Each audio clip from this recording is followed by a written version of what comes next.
Well, hello, good morning, good evening, whatever time it is where you're at. So I'm over here. There's a school over here on Norwood that I might be doing a little bit of renovation to. I don't know yet. I'm waiting for the customer to call me back. I have mixed emotions about that particular job.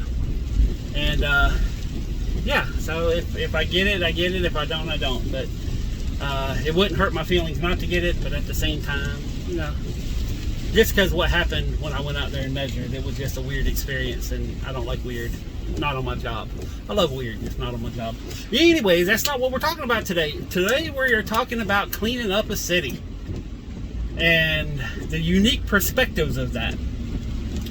So today, the president of China, and I think as well as some other people from other countries, are meeting in San Francisco to talk to our president.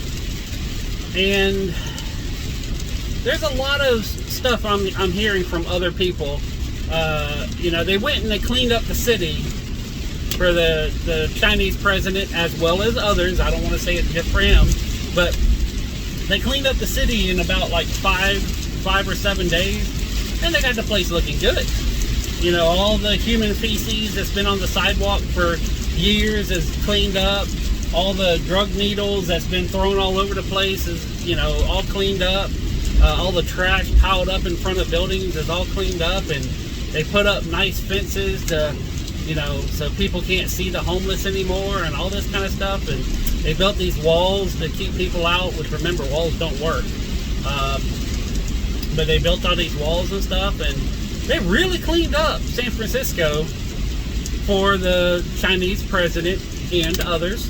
And there's a lot of people in San Francisco that be like, wait. If y'all could have done this in like a week, this whole time, why didn't you do it for us?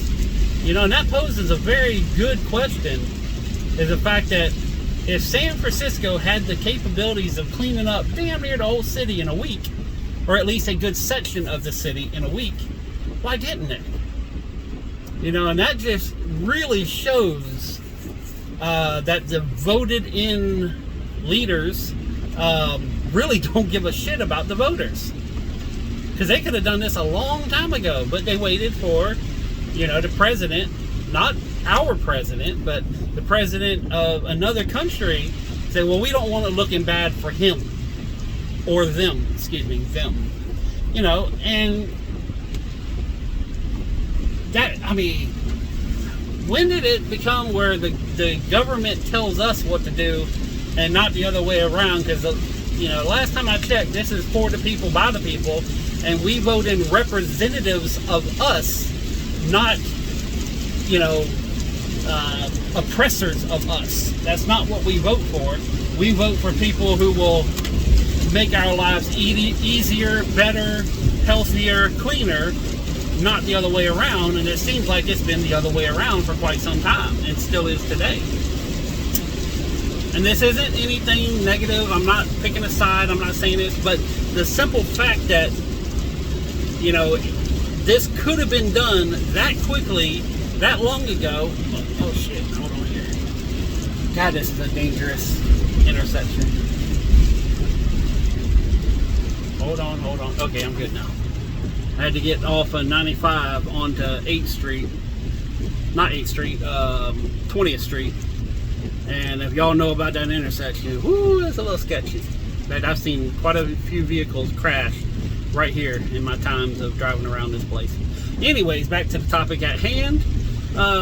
Yeah, the fact that they were able to do this at any point in time and waited, you know, that really says a lot about how shitty that they think their own constituents are in San Francisco, as well as any other major city that they're able to do that.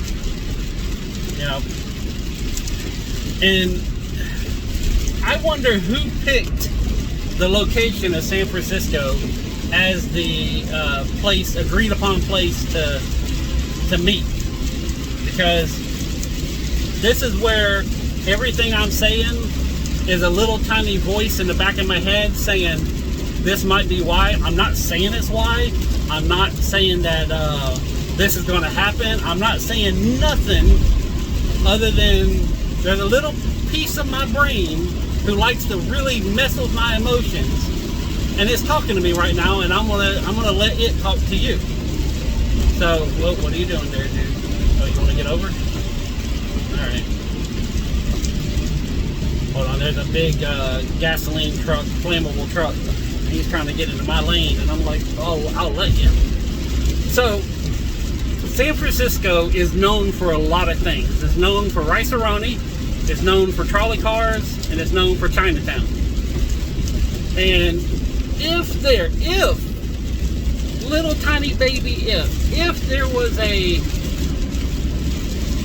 organized Chinese anti-American movement inside America, if little baby tiny if there was, I would assume, you know, as a logical human being, that it would probably be home based in a place called Chinatown. Not saying it is. I know New York had a Chinese police force set up in their city. I believe there was a Chinese organization that had a very strong foothold in Texas. You know, I know China is buying out tens of thousands of acres of farmland. You know, some people complain that it's next to military bases, but maybe they just need a lot of food for their people over in China. You know, again, I'm not trying to say anything negative toward China, but I'm also not saying anything positive toward China either. I'm just explaining, you know, I need to be clear here so that I don't get in trouble, but, you know, I'm not, and this is my little part of the brain that's talking to me. So, I wonder what the president of China, if he's going to visit Chinatown, if he's going to go in, you know, some places over there and talk with a few people, and I'm assuming that if they are people who may not like America, maybe, that hopefully, you know, our law enforcement understands that this is a possibility. That's all. That's it. You know? And probably not even going to happen. This is probably just my brain fucking with me, you know? But I'm just saying, if there was a possibility of that happening, Chinatown, aka San Francisco, would be a really easy place to say, hey, here's a you know, slide a little notepad over and say, here's the next phase. You know? I mean, we know that there's Middle Eastern men coming across the southern border that, you know, probably just want to have a nice life, or they have ill-willed intentions toward America, you know, because everybody just comes across the border nowadays. You know, the walls don't work. Except in San Francisco, where they actually do work. I always got to clarify myself. But yeah, this is you know, this is probably just me talking randomly into a phone hanging from my mirror. That's all this is. It's nothing. I mean, hell, what do I know?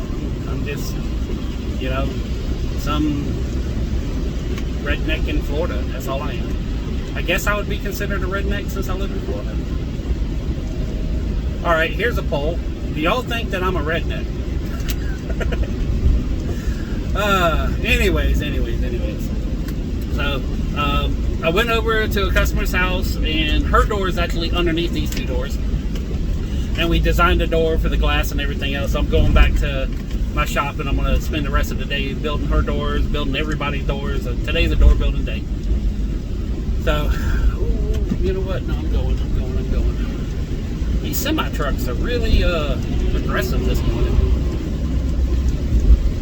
So, anyways, that's my 2 cents on cleaning up a city. And I'm just wondering if Jacksonville had the capabilities of cleaning stuff up. Which, to be fair, Jacksonville, even in its worst areas, are nowhere near the videos I've seen of San Francisco. You know, you have Skid Row in LA, which has become, you know, just horrible. And there's a German guy in LA. I think he's in LA.